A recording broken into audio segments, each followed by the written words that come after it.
Well, Chris, have you ever been to Wyoming? Are you excited to go? I am excited to go. You know, anytime you get to travel anywhere you haven't been before, it's always exciting. You know, especially, Yellowstone National Park's there, Old Faithful and all that.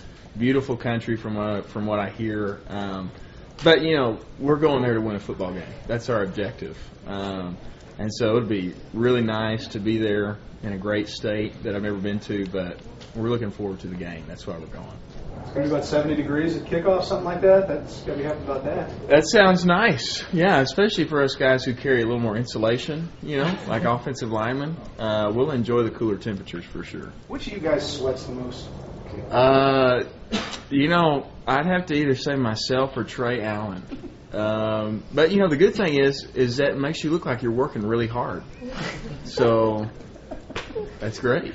Chris, you're such a happy guy. Everybody kind of seems disappointed with the way they played on Saturday. Did you feel that way, or are you kind of like, what's the problem? You know, I didn't play great, but it was a blast. It was so much fun. You know, I can honestly say the past 3 years have been the most fun I've ever had playing football, and I think that's because of a few things. Number one, I think it's just because of the Lord and coming to know Him in a deeper and more personal way.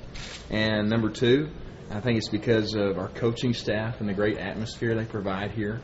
And number three, I think it's because of our teammates. And I've got a great group of guys to play football with.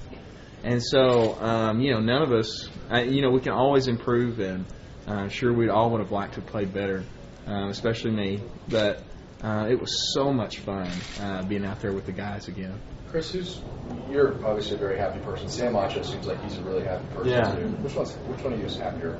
I don't know. That may be a good question to ask him. But I love Sam. He's a great guy. What is it about him that's made him kind of blossom into a special player now? Well, that's a good question. You know, I think what you'll hear from the guys, and I've heard our coaches say, is that Sam gives it everything he has on every play.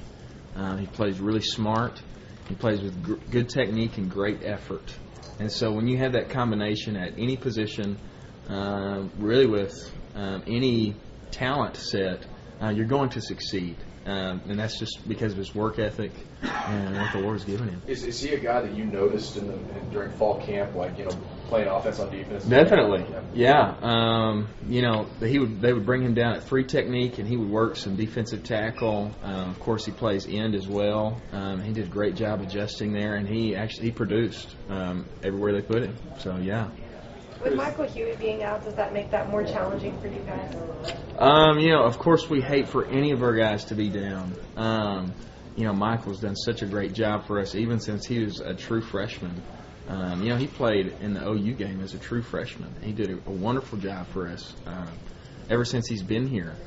And so we hate to see him go down. But, you know, our coaches and our training staff will do a great job of getting him back. And Coach McWhorter, Coach Davis, they'll do a great job of preparing us for whatever we're going to face, even if, you know, we'll be without Michael. Chris, it seems like every team goes through their own trials and tribulations. You guys, between Huey, between Jared Norton probably being out, 3 guys who were suspended, you guys are being tested pretty significantly this early in the season. That's got to kind of test this group's mettle a little bit, doesn't it? Well, you know, it's just part of the great game of football. You know, a couple of things that I think football does that is especially good for a young person is that it preserves you to a certain extent, because there are things that you won't do as a young person because you're committed to the game of football and you want to succeed, you want to do well. I think one other thing it does is that it develops character. And so just like you were describing, with tougher situations that you face, it's a great preparation for the game of life, because I think all you guys who have much more experience in life than I do can definitely testify that you go through times like that. And so it's just a great preparation for us. Are you calling us old? You know, I didn't want to say it out loud. No. Chris, thinking back to your first game here, what changes from game 1 to game 2? Did things start to click or slow down?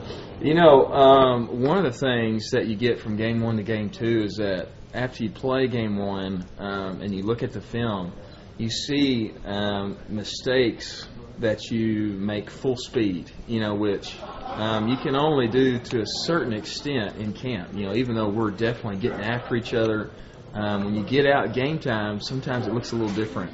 And so, some coaches say, and I definitely believe it if they say it, that a lot of times you see the greatest amount of moving forward from game 1 to game 2. And it definitely helps to get those game speed reps against different people, against different schemes. And so we're really looking forward to Saturday. We'll try to improve as much as we can. What'd you get Cole for his birthday? 0, nothing. Maybe I should go grab him a piece of pizza over there or something. Thanks for reminding me of that. Thank you. Thanks. Thanks. Thanks, Chris. Appreciate it, Chris.